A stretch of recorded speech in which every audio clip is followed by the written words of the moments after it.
favorite. Um, my professional background, I'm actually a commercial relationship manager with Bank of America. I've been relationship manager for about a year, but I've been in the profession of finance for 8 years following graduation, immediately following graduation from college. And even before that, I've been on a journey within personal finance. So, I'm here. I'm still striving to learn. Like you said, gain some wealth and generate wealth as well as knowledge along the way. So, thank you, Jay. Cool. Go ahead, Trent. Yeah, let's do it. So Trent Harvey, good evening, everyone. I'm a program manager currently in the tech industry. Prior to that, I worked in consulting and I have 5 years of experience in corporate finance. So very excited to talk about personal finance. It's something that's key to me. Love having conversations with my friends about it and sharing the wealth that I've been able to obtain through research or through my own experiences. So happy to be here with you guys and to answer any questions you may have. Cool, cool, cool, man. So, again, I really do appreciate you guys making the time to join us here. And man, we can get it started with just we can share our personal financial journeys because I know we don't all start from 100, right? We all start from eh, zero and then we go to 100. Right. So, um, I guess I can start it off myself with my own financial journey. So, um, for everybody that doesn't know, I was born and raised in Michigan. So, my parents, my dad was a cop for Wayne County, and my mom worked for Ford for 30 years. So, growing up, I didn't really get a scope of how money works until later down the line when about college time. Like I had my first credit card, um, right out of 12th grade, and it was a Citibank silver card. I remember the card very, very, very particularly. So it was that, and I maxed that thing out. Like if you could tell me to spend something on something, I was using that card to spend it. So I maxed it out, putting gas into my '96 Ford Taurus. At that point where I was like, why am I maxing out a credit card to put gas in my car? Something's wrong here. It should be paid in cash, right? So that's where I actually started. I started thinking like, hey, where can I improve my own financial position at that time and become better, become wealthier, and move up? Because I don't like using credit cards. I don't like maxing them out. Now I have a BA in finance, and I have started my FIRE journey. So all of us will touch on FIRE later on here in the podcast, but it is a financial independence, retire early. Just a little spoiler alert for everybody that doesn't know what it is. But I have recently started my FIRE journey, and I have been just investing, saving a little bit as well in a savings account, and just being smarter with money as I have lived my daily life. So I can pass it on to one of you, and if you guys want to just describe what your financial journey is to the people here, we can kind of see if there is a correlation between us three here. I'll jump in. So I'm a little bit different from Jay in regards to the credit cards.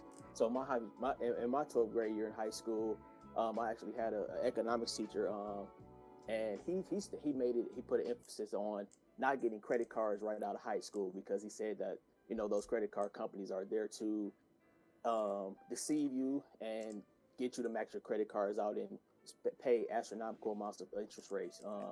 And so I didn't get a credit card until I think I was maybe 22, 23. Actually after I graduated college, and that's when I first got my first credit card.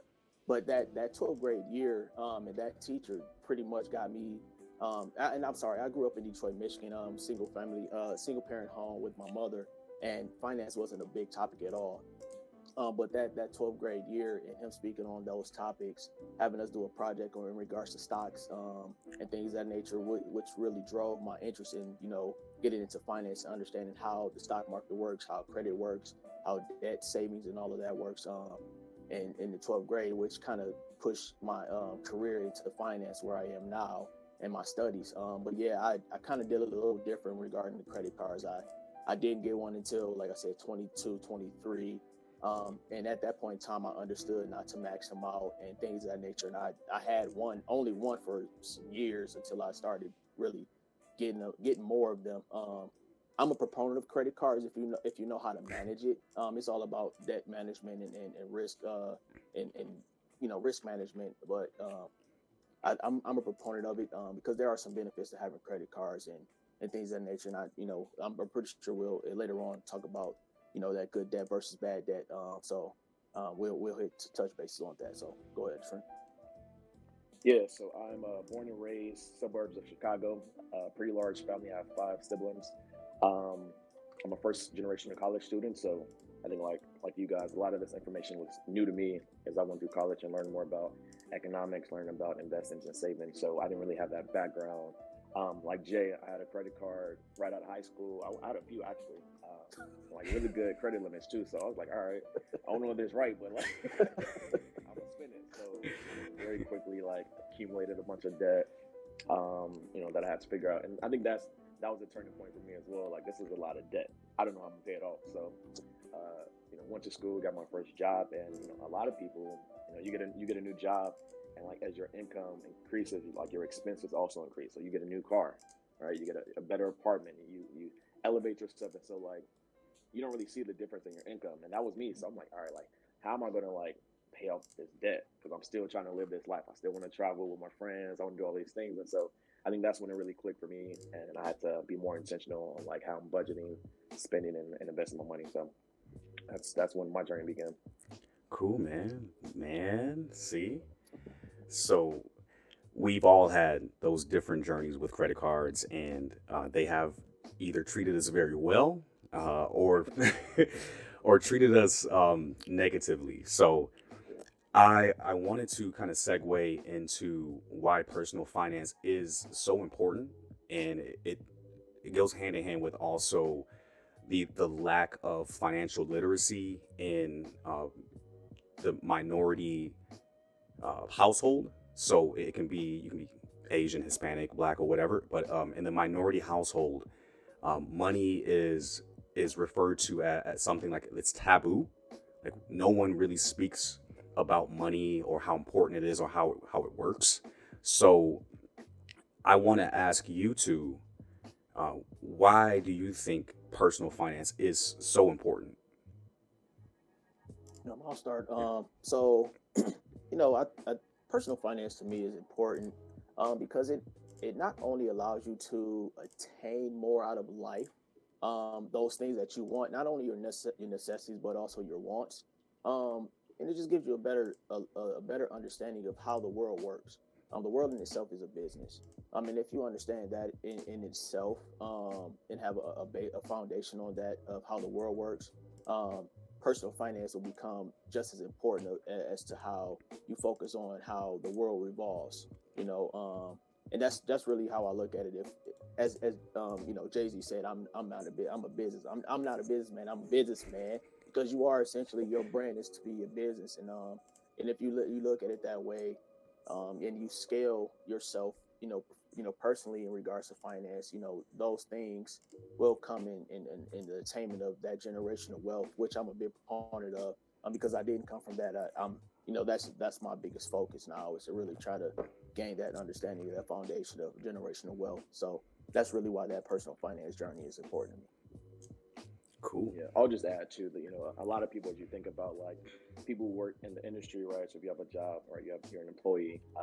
The way for you to really gain that wealth is through like investments, right? So it could be through stocks, real estate, whatever, right? But you're not going to become a wealthy person through working a 9 to 5. That's just the reality. Like you can create your own business, which is separate, but the reality of it is you're going to gain wealth through these tools that you learn through your personal finance journey. So that's learning more about stocks and investments and bonds, right, and real estate, right. So many people are able to accumulate that wealth through these different avenues, and you learn it through this personal finance journey. So for me, like I said, coming from a community where it wasn't something that I knew growing up, so I want to be sure that I'm educating others so that they don't have to go through the same traps that I went through, and also building that generational wealth too. So like my kids don't have to start from the same point that I started, right? I want to be able to pass off some equity, right, some assets to my kids so that they can start at a better, higher point. So Yeah, man. I like that.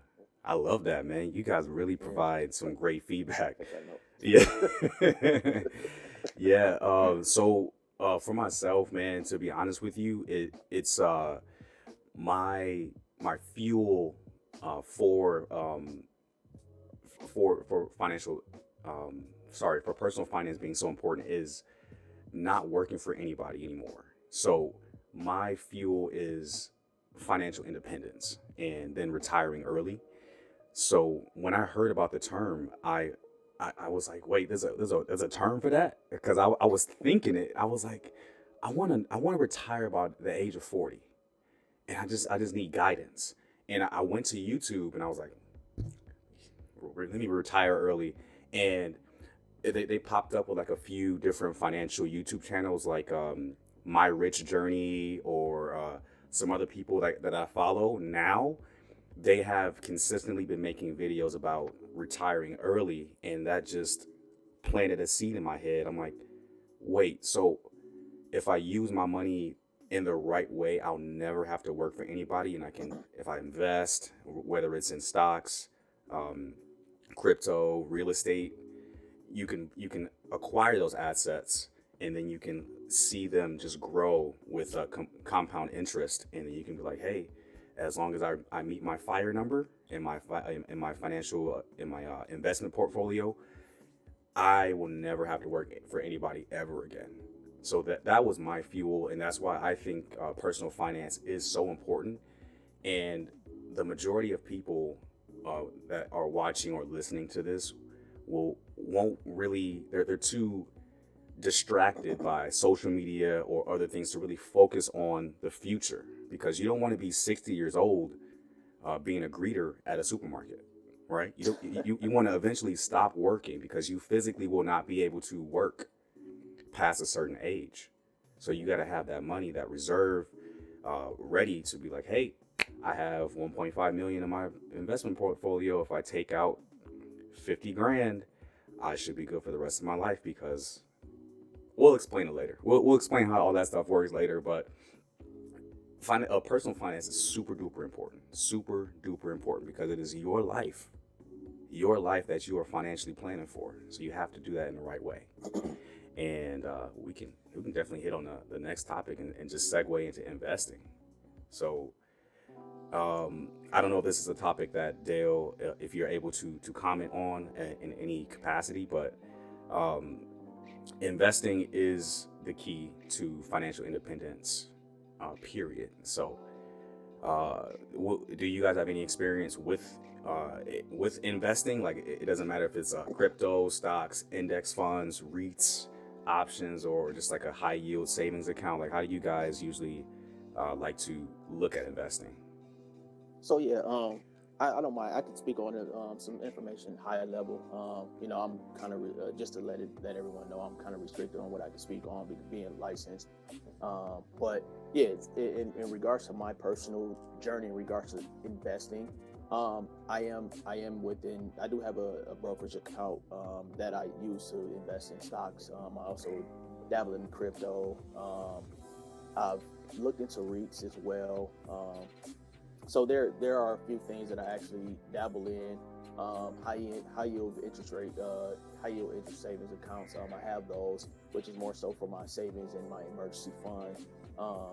I'm a proponent of paying myself first. So before I do anything, that's the very first thing I do, is to pay myself first, which is to save. And that's all based on budgeting. So there's an acronym that I kind of stand by in regards to my personal finance. It's basics. So basic is B, budget. Then you have S, which is savings. The third one is investing. I, investing, and C is credit. And that's kind of how I go about how I do my personal financial journey, is to really follow that acronym. And so in regards to investing, there's always, I think there's stepping stones in order to get to that level. And if you miss any of those steps, I think you'll have trouble attaining that understanding of how those things work. So like I said, I do invest into stocks. I invest in crypto. I'm trying to learn that. Crypto is fast paced and is very risky, volatile. But I think as long as you are doing your research and have kind of get an understanding of how those things work and how those mechanisms work, such as NFTs, some other lower risk things, investments are like bonds. Um, so it just depends on how you really want to look at your risk tolerance. When you think about risk and what you're willing to lose, there's always a potential loss in regards to investing. So don't ever let anyone tell you that you only gain. You can lose in anything you invest in. So have an understanding of that you have to know what your risk tolerance is. And the greater the risk, the greater the reward. Um, but that also means the greater the chances of losing money. So just have an understanding of how that all works. But yeah, that's those are things I invest in and how what I go about doing so. Okay. Trent, go Yeah, ahead. so I also currently invest. I use Robinhood, which is a popular app. I'm sure most of you guys know about it. So it's an app that allows you to invest your personal funds into different stocks. I think there's some cryptocurrencies that you can do through there. There's definitely some rates through there. So I've been using that for, I don't know, maybe 2 or 3 years. And before that, there was another app, something with a bear. I can't think of the name of it, but there's different apps, different tools that you can use to invest. It provides a lot of information too. You can look up the companies, their releases. So it's a 10K annual release. Any news in the company, right? Because that's a lot of times when you see fluctuation in the stock price. So you want to make sure that you're up to date on what's happening with the company. Like, are there any investments that they acquire another company? Are there any mergers? Like, all these things affect the price. So you want to make sure you do your research as well, I would say. I also have conversations with friends about, what are some stocks that you're looking into. I invested in like 3 companies recently through like referrals from friends. The friends have done the research and they can tell me like, this is why they're investing. I'm like, okay, you've done your research. Like, I'm gonna do the same thing. So it kind of alleviates, me having to do that research on my own. So, I mean, that's been very helpful for me. I understand options. I studied accounting in undergrad and did corporate finance work. So I did a bunch of research to understand options. I don't normally use it. It's essentially a way to like purchase an option to sell or buy the stocks without investing the full amount in it. So it's very tricky. It's difficult to do as well. Like, a lot of people make it seem like it's very easy. If it's that easy, right, then everybody would know where the market is going. So if you have experience in it, feel free to go for it. But I think it's something that's more difficult to do than most things. So I don't really use that, but I do invest in stocks pretty frequently. Cool. Mutual Just funds as well. just to jump in there, I Yeah. do dabble in options, and it's very risky, as Trent stated, and very volatile. But if you do your research, um, you go about, and there are 2 ways to go about it: fundamental analysis, which you stated, the 10K is researching the company's financials and their performance, or even the technical analysis is Richard learning how to read the charts, and different strategies in regards to that. But yeah, I do dabble into option calls primarily, but I also do puts, which is looking at whether the company goes up, increases in value, or decreases in value. But again, very risky if you aren't familiar with it. I would say learn it first before you jump into it, because you could lose money in an instant. So yeah, but yeah. Yeah, man. I actually, I I dabbled in crypto a little bit, but it was so volatile. I lost all my money, or I lost like a significant chunk of my money. I was like, I'm taking it back out. And the majority of my wealth is in stocks, and a little bit of it is in index funds as well. In particular, I Tesla. I put a little bit into Tesla when it was like around $300 a share before the 5-to-1 split, and I just been throwing all my excess money in my Roth IRA or in my individual account with Fidelity, and I like to really invest into companies that I know about, like tech, cars, or things that I use in my daily life, like my phone. Like, it's a Samsung phone. I have a iPhone, so I invest in Apple. I invest in the Samsung. Companies that I know that are going to stick around for a while and have a steady increase in the stock price. And also, I love index funds, especially S&P 500 index funds, because that measures the top 500 companies in is it the world or the just the USA? 'Cause The USA. okay, Yes. so the S&P 500, I throw money into that as well. I haven't I haven't done much research on options yet. I've had a few coworkers mention it, but it just seemed extremely risky to me. And with my behavior with my crypto investments, I said, nah, I'm probably not a good fit for options. Not for So everybody. exactly, exactly. And um, I love I love the idea of REITs being a way to invest into real estate without actually owning property, because it's a lot less risky in real life, but it's also not as lucrative as receiving like a rental payments from tenants. So um, I've been weighing just buying a fourplex because you could get that rental income passively.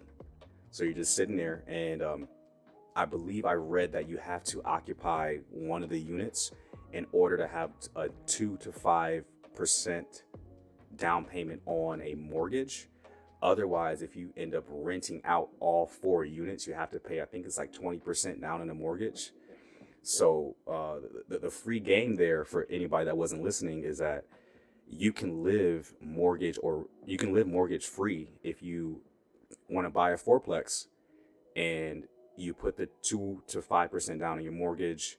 You live in one of those units, you don't pay rent because your other tenants are taking care of your mortgage, and you get that excess over and above what your mortgage usually is, and you get to pocket that money.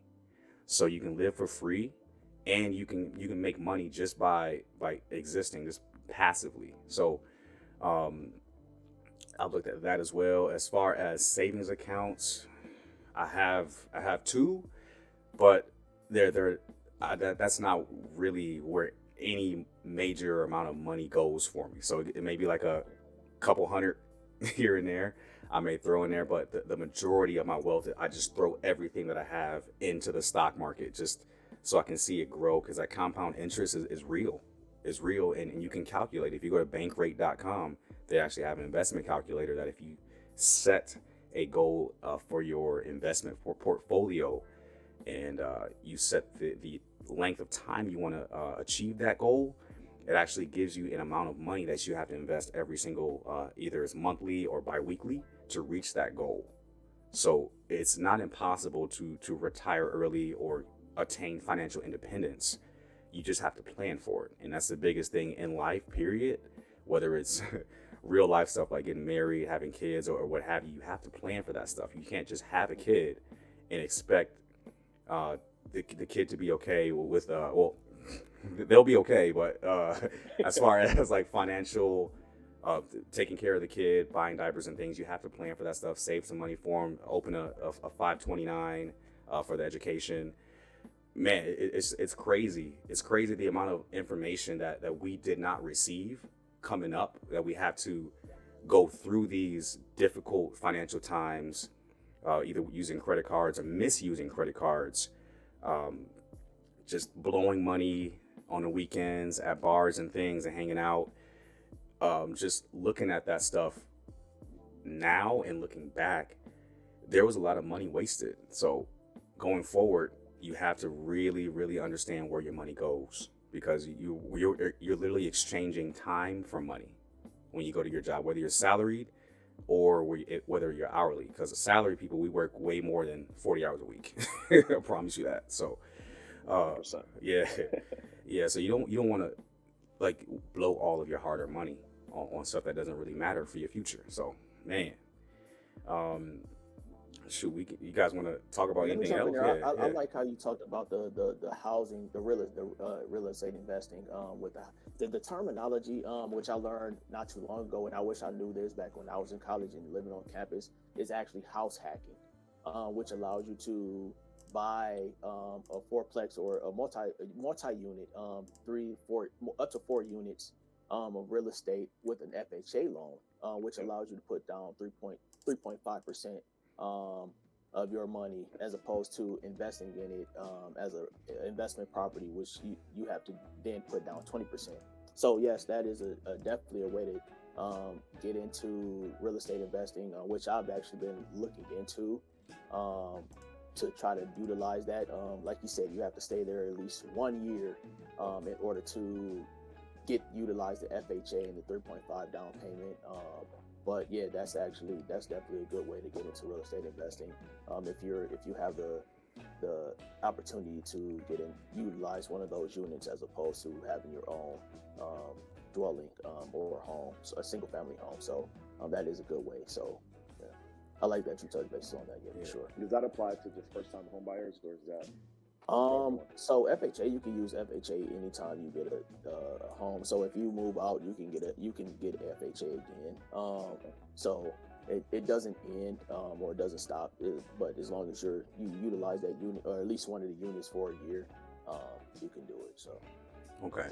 I'm actually looking into that now too. So yes, I'm curious if that applies. So, but another question though, would businesses qualify for those same type of loans? No. Different things. So FHA is primarily for personal residence, and for business, that's when it comes into that, it becomes a commercial loan. So then you have to put down the 20%. I'm just thinking, like, as far as like any responsibility for, like, if a tenant like hurts themselves on property and they want to sue, they're going to be coming after me personally. It's always good to just have insurance anyway. That's the risk. But just to make sure you just have the right amount of insurance. So doing your research in regards to how much insurance you should have before you get into that, it's imperative. So, but that's what will really save you in regards to that. But knowing your tenants as well. Hopefully you don't have a litigious tenant trying to get in there. Right. Looking for trying to take a unit in your whole property, So, but yeah, getting your insurance properly would definitely save you there. Cool, man. Trent, you heard you think about getting a fourplex as well, my friend. Yeah, I've been looking at it for a while. The market is kind of crazy now. It's definitely like a seller's market. So I've been looking, but the prices are crazy. So, I've been looking at, anything from like 2 to 6 really. Trying to focus on like a 4 unit apartment in Chicago, but it's been hard. So if you guys have any recommendations, let me know. Man, you know what? I'm saving, preparing for it. I just need the opportunity at the right price too. Hey, I was looking on Zillow the other night at fourplexes, and I was thinking, like, does it have to be? It doesn't have to be in the city that you currently reside in. It could be in like a rural town where it's like $1 to buy a fourplex, and you can still rent that stuff out. Like, I thought about that as well, because if you technically you don't physically have to. Do you have to physically live there in the one unit, or do you have to have? Can you have it empty? Okay. Yeah, you would. It needs to be like your primary residence. It has to be your primary residence. Technicality. Yeah. Okay. That's it. They have to be your primary residence. Okay. But I'm pretty sure people work around it. Yeah, you can take that to me. I was I'll like, let you give me that information afterwards. I was like, can Dale even say that right now? but yeah, that's a good way around it, man. If you buy like a whole like a fourplex in a rural city that you live nearby, that you can seldomly go out and physically visit and make sure everything's good. That is a good recommendation. I was looking at Arizona since I reside in Vegas. Vegas is in Vegas's housing market is insane, and Arizona isn't as crazy. So I can get a fourplex for like 200 or 300,000, and after the 1 year of me physically primarily residing there, I could make endless money for the most part. Like, I could sell my house and move out of the country. That's my long-term goal is to early retirement. Yes, the early retirement, man. I don't want to be in the U.S. because of a whole bunch of things, but mainly healthcare. Our healthcare system here is is not the best. Just being kind there, because you have other countries that have universal health care, and as we get older, we're going to require more health care. We're going to require probably more doctor's visits and things like that. But here in America, if you need a major surgery, that can bankrupt you. If you need like a major surgery, that's $100,000. But if you just change countries, you go to like Portugal or Spain, they have universal health care. They don't even know what a deductible is. So I want to move to a country that has universal health care, just not only for myself, but for my future family or what have you. They don't have to worry about all of that stuff, because medical debt here in the States is ridiculous. I don't even know how much the tally is for everyone here in the States. It's got to be in the hundreds of billions. It's crazy. And yeah, and I want to kind of circle back for a second to the first letter in Adrell's basic plan, budgeting. So how do you guys budget every paycheck?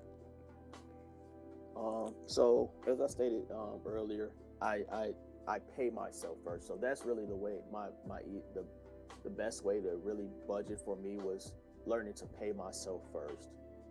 Before I pay any debts, anything, I pay myself first. So I always make sure and utilize my direct deposits. I actually have 5 or 6 bank accounts, primarily for just different things. So I use my bank accounts to help me budget as well. But then I did kind of track it with an Excel sheet. But if you don't have the time or you don't want to really get into the Excel sheets, utilize your banks.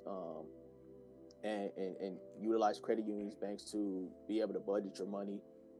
So like I said, I have several savings accounts and checking accounts too that I utilize for that purpose of budgeting. So, one is to pay myself first to save. Another one is for fixed expenses and variable expenses. I have another one that's for emergency fund. So that's really how I budget primarily, is just making sure I know where my money is going. If you know where your money is going, because if you have a 9 to 5, you essentially know how much you're going to make unless you're working on commission. So if you have a 9 to 5, you're making an hourly, you're going to have a fixed income anyway, unless you're working overtime. But if you know a standard 40 hours, you can budget from that. And then anything that's overtime, you can choose whether you save it or spend it. But if we're talking about generating wealth, I would say save it or invest that extra money outside of your 40 hours. But the very first thing is to pay yourself first, and then understanding what your income and your expenses are. 90% of your expenses are going to be fixed anyway. And then other things that are variable, such as food, clothing, you can kind of make an estimation every month. And that's really how I do it. And then at the end, you just know what your bottom line is every month.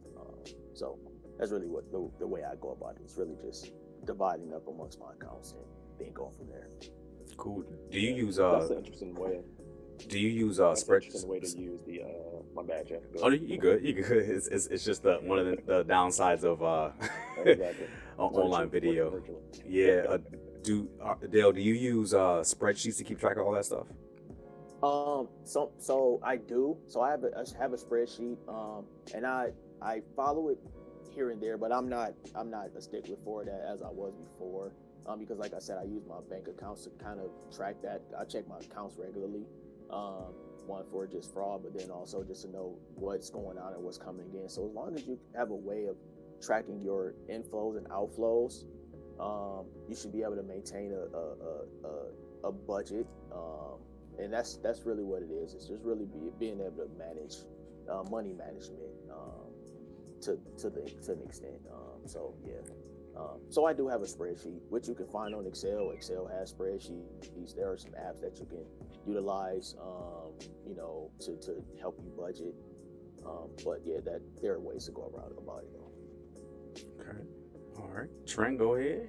How do you budget, sir? Yeah. So I also use an Excel sheet. So I mean, I do forecasting for companies. I used to at least. So if I'm doing a forecast for a company for a year, like I can also like forecast, my income and my expenses. So I literally have an Excel sheet like every month where it talks about like, how much, rent. You have to fix things like you mentioned. So you have rent, utilities. Some of those are variable, but like I know in a given month like how much income I have for my checks, and also include other things. I think one area where people fall short is like when you're doing budgeting, it's not just like your primary income, but like if you know like income tax time, if you know you're gonna get a refund, right?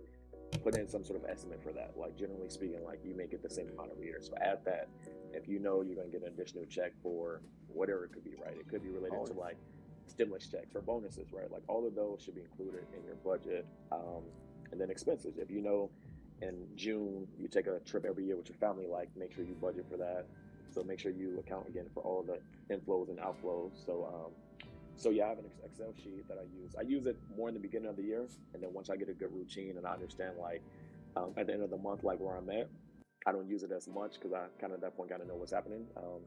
But I also have like multiple accounts. Like there's an account that I use for like traveling, so any of my traveling expenses goes to that account. I have an emergency fund account, and then there's a separate account just like for my direct deposit. So I use that to like basically pay off my credit card. So having multiple accounts, I think, also is a great way to help to create routines and like to segment, your expenses and your income as well. Cool, man. Dang, you guys are really have things under control. It seems like you guys have been doing this for a while. Uh, but for myself, I also use spreadsheets. I keep a list of all my variable expenses and all my fixed expenses, and then I have a running total of both of those, and then I have what my total is in my bank account that is meant for those larger variable and fixed expenses. And then before I pay a single thing, I do all of the math and do all the subtractions from that amount that's currently in my bank account. And then what's left over after that payment, I just let it stay there. And because I have other accounts that feed right into my Roth IRA, that feed right into my Fidelity individual account. So the money that's left over from spending on bills, I let it stay there, maybe for like a nice splurge on a meal or something. I may just go and spend that, but I would like to invest a lot more into the stock market. So in order to reach my my own FIRE goal, I have to save about 60% of my income to retire about 40. And I think it all starts with basics, like basic. It's budgeting is always first.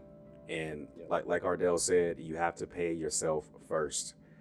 And then to reiterate what all of us said, you have to you have to make sure that you keep track of everything as well. And yeah, like it's crazy. Like that's the first thing you want to think about is always trying to budget. And also you have to look at your debt when you budget, because there is a difference between good debt and bad debt. It looks like your call ends in 10 minutes. We got to upgrade to the no worries, no worries. We're good. If we fall off, we can just reconnect. But good debt versus bad debt. You guys have a lot more experience in the corporate world than I do when it comes to finance. So, in your own words, how do you guys describe good versus bad debt to others, to other humans? So when we talk about good debt and bad debt, as you stated, you should also consider that within your budget. So if we want to look at good debt versus bad debt, so debt is essentially is only to me is bad if you mismanage it.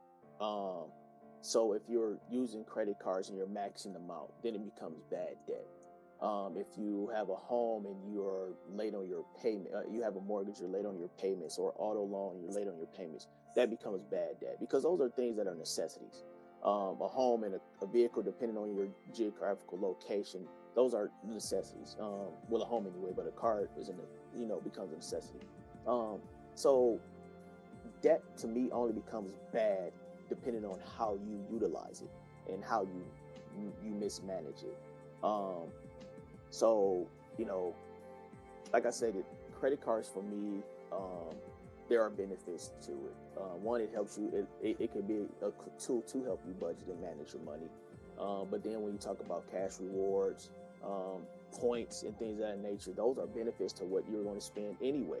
So if you're going to spend those funds, why not utilize those credit cards to actually get those benefits? If you're at the end of the day is to pay it off, and not attain any interest.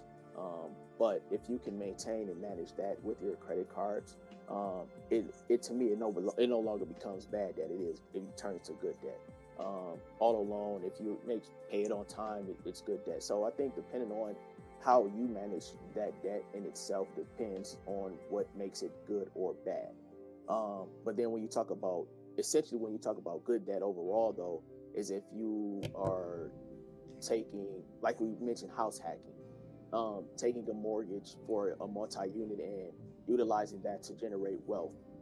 So you're using what they call the acronym is other people's money, OPM, and you're utilizing that debt to help you acquire generational wealth. So that's or that attain that wealth. So that's really what the difference to me in regards to good debt and bad debt is just how you manage it, and how you use it. But yeah. Okay. Yeah, I agree. I think, ultimately, like debt, right, is an instrument, a tool to borrow money from someone else, right? From a bank. It can be a personal loan, it can be a loan from a friend, right? But it's, borrowing money to use it for someone else. So in my view, I would consider it good debt if it's used to drive more income, right? So if you are purchasing a mortgage, if you're purchasing real estate and you're going to have renters, right? This is something that's going to get you more money. If you need the car to get back and forth to work, right? You probably need that. That's going to help you increase your income. Student loans, I think, is another good debt, right? Because that's going to increase, for the most part. I think this is one thing that's debatable, but for the most part, if you're at an accredited university and you graduate with some debt, that should translate to higher income, right? So again, there's some if and ors there, but I would say ultimately, like, good debt is debt that you use as an instrument that's going to drive more income, more equity down the road. Hey, that's what's up, man. That was a lot more detailed than what I was going to say. So for myself, I kind of lean more towards Dave Ramsey's mindset of having zero debt. So to me, any debt besides like maybe a mortgage is bad debt to me. Any good debt would be a mortgage. My dog is acting a fool in the background. Apologies for that. He agrees. Yeah, and I mean the word debt, I think it has a negative connotation with a lot of people. Like it makes it seem like, hey, you don't have enough money to pay it in cash. You gotta go into debt to buy it. Right. But that's not necessarily the truth, because I've seen people that have a million plus in their in their portfolio, and they're like, hey, I'm getting the stock market is on average supposed to rise 7% 7 to 10% per year, and he's like, man, how do I buy a Tesla? I want to buy a Tesla. And he's like, should I use my 1.5 mil in my stock portfolio to buy it cash, or should I finance it using the bank's money if I can secure an auto loan that is 2% or lower? And if you think about it, if the stock market goes up 7 to 10% per year, if you use that money in the stock market, you're losing that 7 to 10% raise on that money that you took out to buy a car that's going to depreciate as soon as you drive it off the freaking lot. And I would rather use the bank's money at 2% to finance that car, and use that mindset to just scale it up to buy like a a fourplex. Like we keep talking about this fourplex idea, this house hacking idea, and I think in certain situations it's good to have that kind of debt where your investments outweigh what the bank is giving you as far as your interest rate goes. So that's a good way to look at making the auto loan in the good debt pile instead of bad debt, because I think, at least in my mind, an auto loan is bad debt.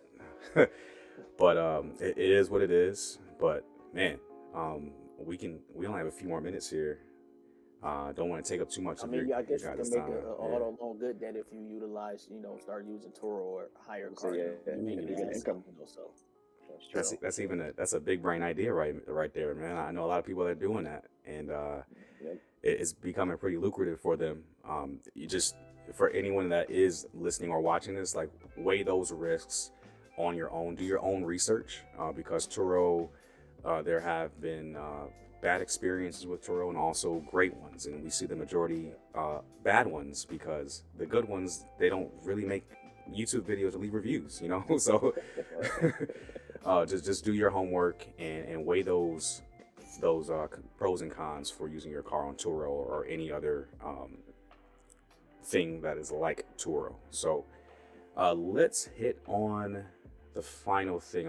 I know we have a little bit of a list here, but I do want to start on F.I.R.E. So have you two probably have heard of F.I.R.E. before? If not, you can let me know if we can explain it together if you want. What do you guys think? So I've heard before, but I'm not exactly familiar with it. I know, like you keep stating, financial independence and retire early. So I know that's what the acronym stands for. Essentially, I think it speaks for itself in regards to what it means. Financial independence is really not really having to depend on a 9 to 5 or something of that nature to exchange your time for money. And then just retiring early, whatever that age range is or the age limit is for you personally, is really what it hits to. I know Jay said he wanted to get there by 40. So depending on where that number is, that's where it really is. And I know there are some steps in regards to how F.I.R.E. works. But I know, Jay, you mentioned it earlier, so I'm sure I'm assuming that you have some kind of a little bit more understanding of how that works. So. It's a tiny bit. What about you, Trent? Have you heard of the acronym being used before? I have a kind of same understanding as Adrell, right? That it's this overall concept that if you're trying to retire earlier, you need a certain amount of money in your investment portfolios, whatever it may be, right? Real estate. So I know that it's, again, a way to budget and to plan for early retirement. Yeah, you can definitely talk through more detail. So I'll be learning something here too. Yeah, for sure. So I learned the majority of my knowledge from the YouTube channel, My Rich Journey. It's a couple of folks that are from the DC area they're from the North California area of the U.S., but they currently reside in Portugal. And they said that you have to reach your F.I.R.E. number. So we are live. Okay. We had to take a quick intermission there for everybody listening and or watching.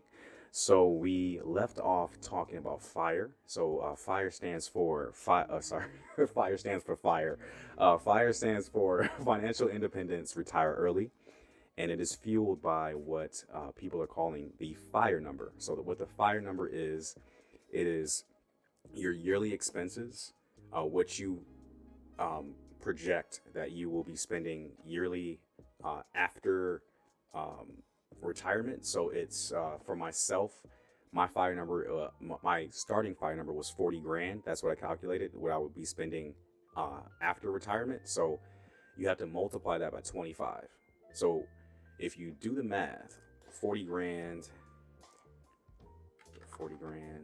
times 25, that's $1 million. So I would be able to be financially independent and retire early when my investment portfolio reaches $1 million.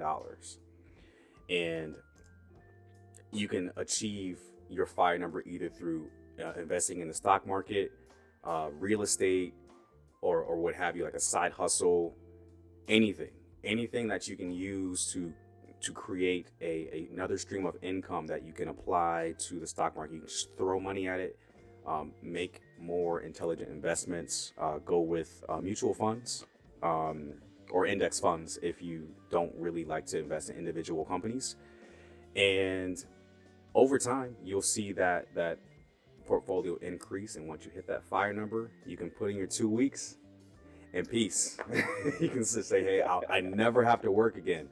Because how the math works is that with the stock market having the 7 to 10% increase per year, it puts you in a position where you're not only beating inflation, you are when you take out your money after retirement, with that year passing, it'll just grow right back up to $1 million.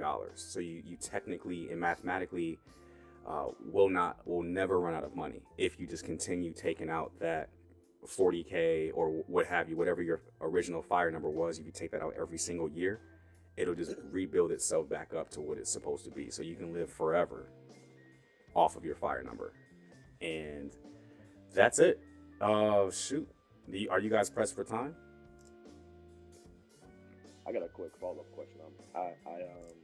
So that part makes sense to me. So what do you do in the interim, right? If you say that you're early, let's say like you're trying to retire at 45, just make sure I'm grasping this correctly. Mm-hmm. So you're trying to retire at 45, or does that FIRE number assume that to retire at 65? Is that it? It's assuming that. So whatever that you think you will spend after your retirement age, that will be like your number to multiply by 25. But it can be depending on how your like the retirement period. Exactly. Yeah, and it also depends on what your lifestyle will be. So I don't think I can spend 40K in a year if I don't have any real high expenses. But that all ties into a topic we didn't really get time to touch on, which is Dave Ramsey's 7 baby steps. And one of the first or second is to clear all of your debt besides your mortgage. So, if you see yourself spending less money per year after retirement, then your FIRE number is going to be lower, and you can retire earlier than you would have ever thought. So, it's a real thing, man. I've seen a whole bunch of YouTubers talking about it and actually living it. And yeah, what do you do in the interim? So if you retire, let's say you retire at 50, so there's 15 years before you can withdraw. Mm-hmm.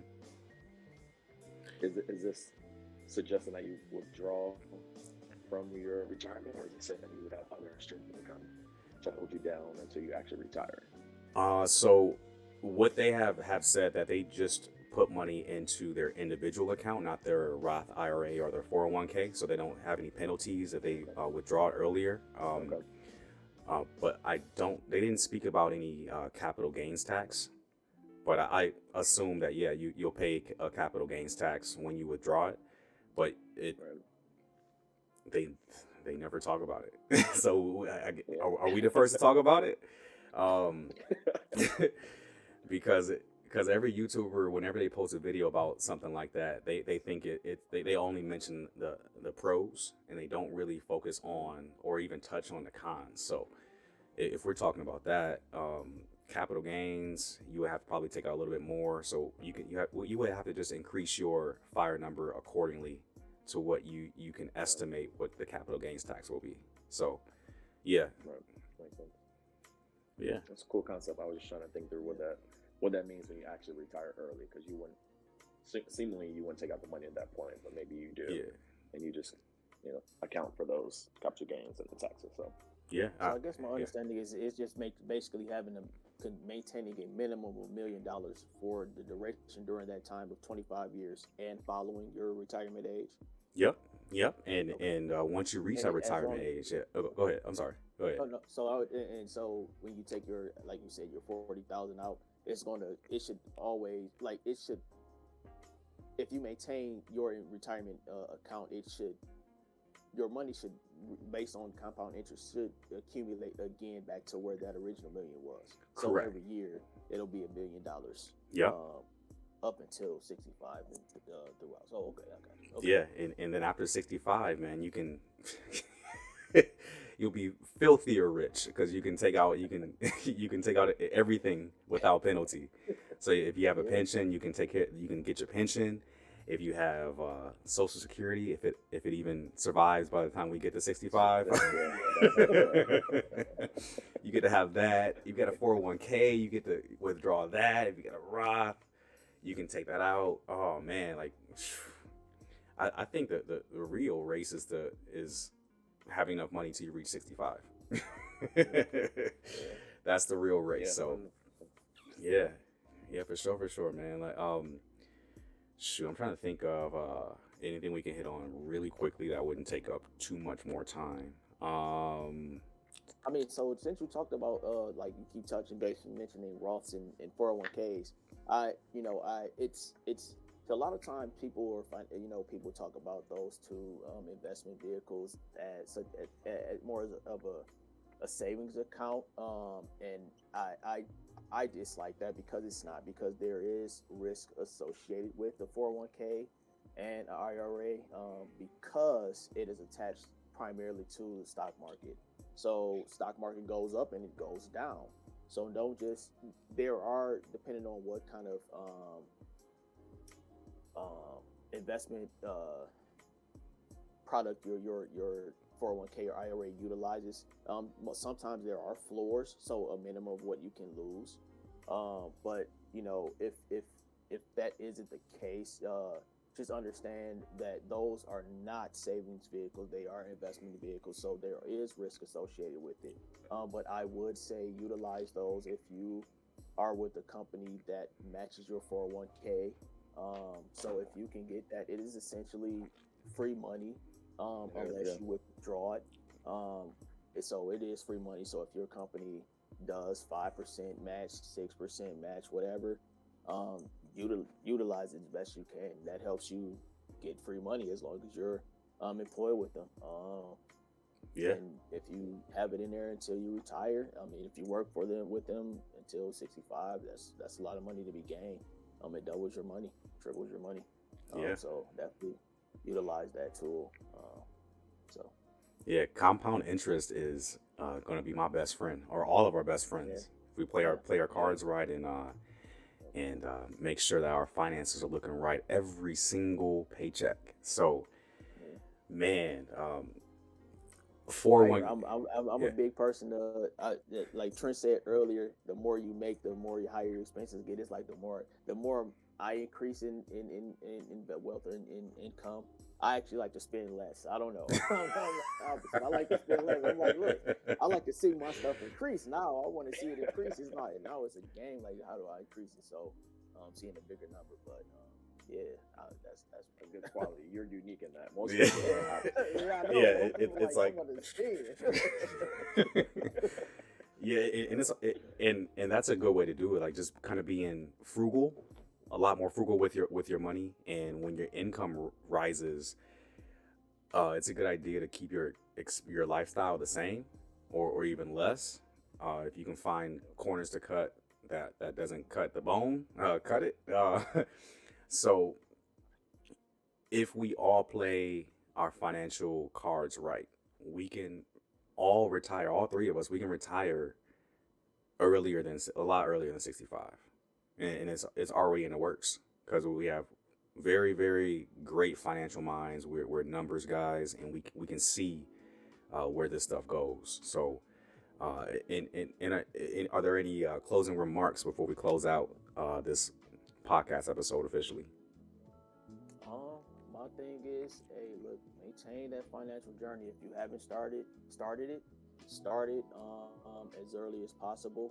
As Jay keep mentioning, compound interest. So the earlier you start, the better. To reaching that fire goal that he's mentioning.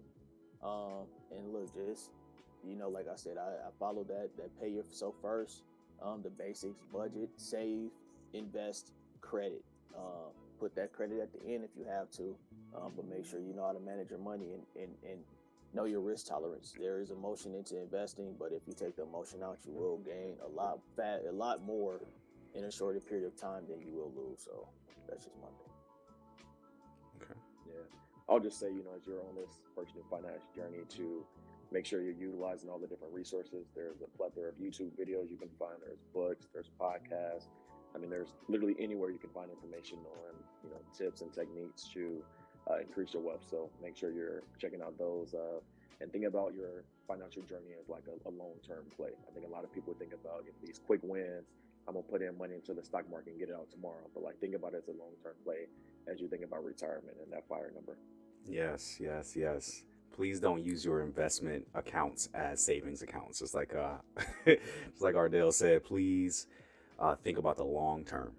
People are so focused, so laser focused on the short term gains. Like, hey, if I give you $100, can you put an extra zero and give me 1,000 by tomorrow? No, that's not how investing works. It's not how money works. You have to invest it properly, and you have to invest in for the long term. And that's my closing remark there. Just invest for the long term and know where your money's going. And short-term gains for long-term investment. Yep. And it's all about, it's a marathon, not a race, man. Exactly. Yeah. Like Trent said, read those books. Read books. I have a book sitting here. One of the richest man in Babylon, man, teaches you those principles of paying yourself first and saving and budgeting. So that's one of the, just sitting right here. So it just so happened to be sitting right here. So read, and it's good to read books and acquire that information. And the biggest secret, that's the biggest secret. Another secret is books are available at the library, and library cards are free, and all you got to do is literally go into your library, show your ID that you reside in that state, get yourself a library card, educate yourself. Not everything is available on YouTube, Facebook, Instagram, or what have you. The best info is going to be between those pages. Yeah. So, correct. Yeah, and it's free. Like, people love free stuff so much they don't absorb free knowledge. That's the crazy thing. Like, hey, can I eat for free? Can I drink for free? Can I learn for free? People don't think about learning for free. And like, it's all available. It's literally, YouTube is free. The library is free. You can get free Wi-Fi at Starbucks or the library. Like, just utilize your resources. All the tools are there, bro. You have to just go out there and pick them up yourself. Pick up those tools and put them on your tool belt and get ready to use those tools in the future. Because you only hear once, man. We will not be able to relive our lives based on what we learned in this life.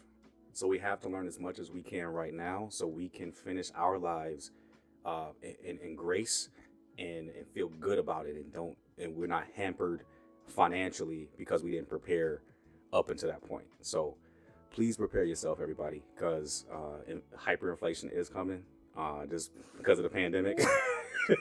we didn't even get talking on that because we're out of time. Yeah, that's a whole nother topic. But listen, free money, not free money. That's all I'm exactly saying. Free money is really not free money. Them stimmies gonna come for y'all. But thank you to everybody that has listened this far into our podcast, and thank you for everybody that has watched it up until this point. And I just want to say thank you for your time, Dale and Trent. I know you guys are pretty busy, and you gave all of us time in your lives you can never get back. So I'm very appreciative of your effort, your mind, and the way that you guys think. And I just want to say thank you to you guys, and we can just do a round robin of who we are before we finally close out officially here. I'll let you guys go first, and then I'll do my whole little animated spiel for an outro. So you guys can go ahead. Again, Adrell Muse, personal financial, I won't say guru, but I'm learning as I go along and having an understanding of how this goes. If you want to reach out, then follow me on Instagram. It's at Debonair _financier. So DEBONIAR or AIR _FINANCIER. It's all good. I'm put it in the description box, so everybody can follow us. That was a long title. And I've been spelled it, so I know they like, what? Like, is it A-E?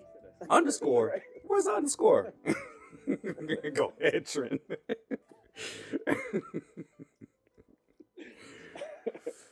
And then I'm Trenton Harvey. You can follow me on IG at Mr._Harvey.